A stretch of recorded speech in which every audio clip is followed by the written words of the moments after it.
Hey Greg, I'm going to make you this video real quick. I've got the seat pulled out, pulled the steering wheel. Somebody had broke a bolt off in the upper part of this steering wheel when they were trying to put a puller in it.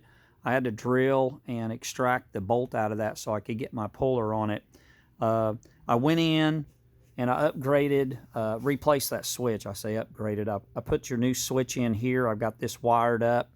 I pulled all of the dash apart. I've got the old speaker out. Of course, the radio's out.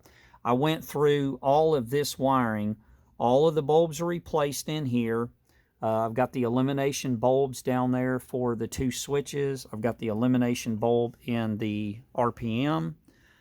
These are all the old bulbs here. So these are all your old ones. When I pulled the clock out, I was curious if the clock even worked. I hooked it up to my battery supply, and lo and behold, it runs. It runs good.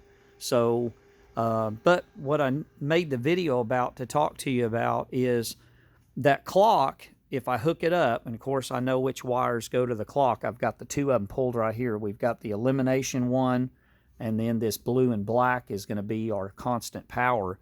If I hook that up, that clock runs nonstop. So if you don't drive it for a week or a couple weeks, it would run a battery down unless you put a disconnect on the battery switch. Now, I will use that wire anyway, even if I didn't use it on the clock, because your new radio will need a constant battery source as well to keep memory for your clock and your radio stations on the radio.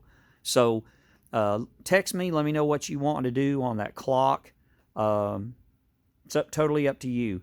I saw the relays and the seat motor for the up and down, and then the actual seat motor that moves it back and forth underneath the seat.